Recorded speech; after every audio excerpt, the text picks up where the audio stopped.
It's me, Renee. I'm back. And yeah, so today I was kind of thinking what I'm going to talk about today. And then I saw that today is the birthday of Van Gogh. So I thought, you know what? I'm going to do a video based around art or art in books. Now, I really like art. Like, whenever I've been traveling and stuff, I often like to go to art museums. High culture that way.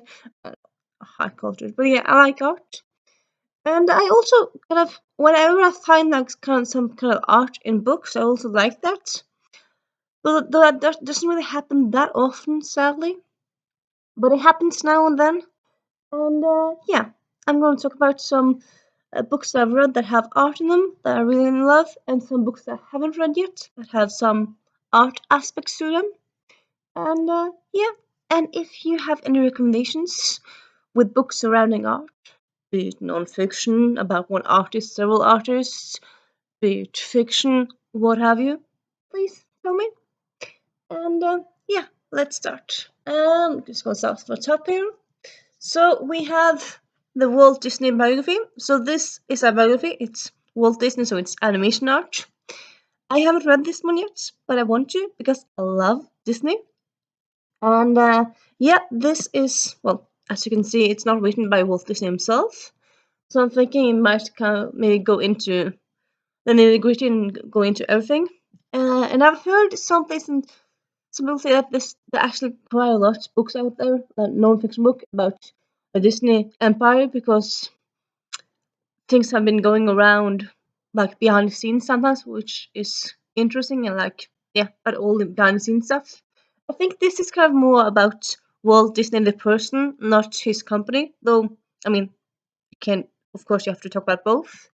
But yeah, it's a chunker. As you can see, big book. It is at pages 500. So yeah, quite long. Oh, and I haven't seen it for now, but yeah, it's quite, the text is quite, what's the word again? It's, there's not much air between it. There's just kind of, it's closely together. So yeah, yeah. And then we have Where There's a Will, There's a Way, or All I've Learned from Shakespeare, by Laurie McGueen. So this is a book, non-fiction book about Shakespeare and his effect on the world, or effect on the person anyway. And the author is a PhD and has a PhD in Shakespeare. Yeah, like in like Shakespeare. And yeah, I honestly I haven't really, well, I read Hamlet when I did English for university. And other than that, I've read parts of Romeo and Juliet, but I haven't like Hamlet. I had to read all of it. I've seen some Shakespeare. I suppose most kind of the way they're most kind of connected to Shakespeare is his retellings, because you know, She's the Man is based on Shakespeare, and Ten Things I Hate About You based on Shakespeare. Lots of retellings out there, like movies, and yeah, also lots of books based on Shakespeare. I have seen A Midnight Summer's Dream in a theater many years ago. Loved it. So yeah, I like Shakespeare, though I haven't read all the plays. So I suppose, how many people have read all these plays? Is it like 100 something? I mean, and also I used to have this idea. I kind of wanted to read this plays, and I started to read one of them 2 3 years ago, and then I thought, you're not really supposed to read plays. I mean, plays is supposed to be seen. Or I think alternatively you can listen to them as full cast audio or just an audiobook. But reading plays where you like have seen where you have seen descriptions like he walked from the door to the middle of the stage. I mean, that's not really that interesting to read, really. I mean, that's something you read if you're gonna perform the play. But just reading it as like reading it, I don't know. For me, it kind of doesn't really compute. So yeah, I still kind of want to read about Shakespeare and stuff like that. So yeah, and had this on my TBR for a while. So yeah, not that this is like a TBR pile video, like because some of the books here are books that I have read. But yeah, like if I read this year, that'll be very fun, and it might happen.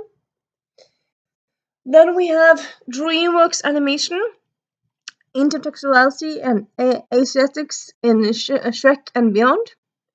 So first, I found this last year, but I'm kind of getting slightly more into nonfiction these last few years, and I wanted to get some nonfiction books last year for Nonfiction November, and I kind of just randomly Google stuff, and I thought Dreamworks. I really like Dreamworks. Is there like a nonfiction book around that? So I found this one, and then when I got it, I realized, oh, it's a PhD. It's not like a PhD. I mean, it's a book, but it's a PhD published as a book. So I mean, kind of not what I wanted before I bought it, but again, it's not like a huge book. It's just 216 pages. So yeah, I do kind of want to read it, and yeah, I do really love DreamWorks, and like at least Shrek has a love into intertextuality. So yeah, excited for that to read about that. And then we're gonna start with the books that I've read. So now we have Art Matters by Neil Gaiman, because your imagination can change the world.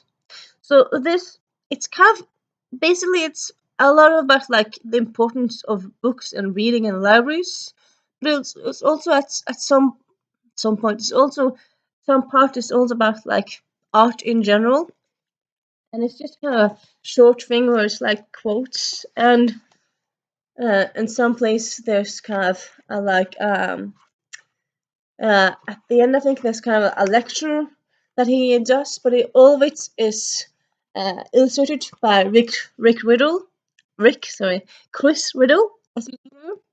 And yeah, it's just a delightful little good fun read to read if you want to read something quick and nice. So yeah, I recommend this one definitely. And then, well, I just said that we're going to the pile of books that I have read, and then I found the book I haven't read. Well, technically, I started it, haven't finished it yet, but yeah.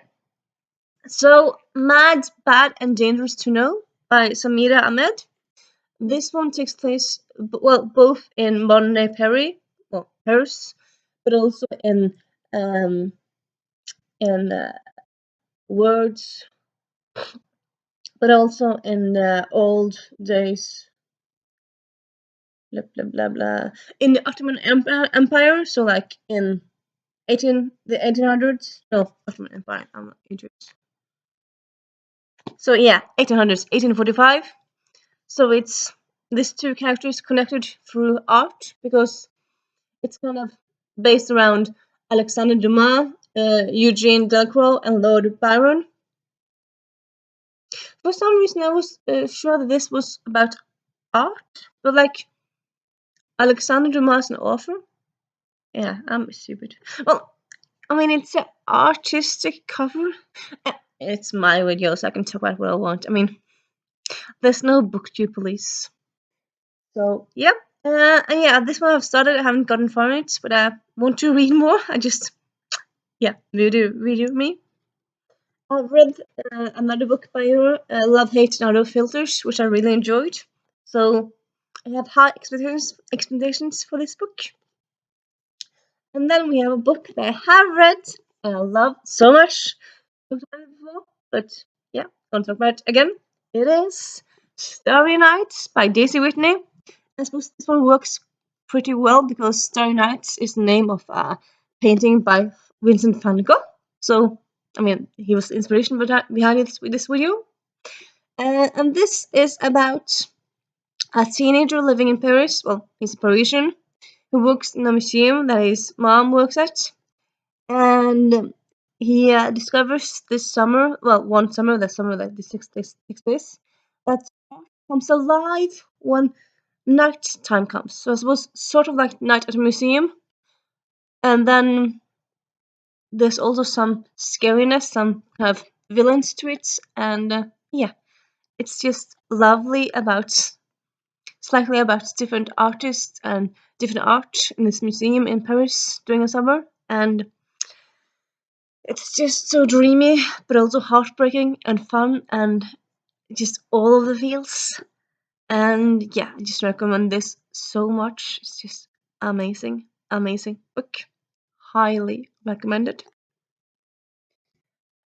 had a feeling I had. Oh yeah, and I have one more. Oh sorry, I actually have two more. Thinking that I had all books and then more books. Yeah, I'm so impulsive, but yeah.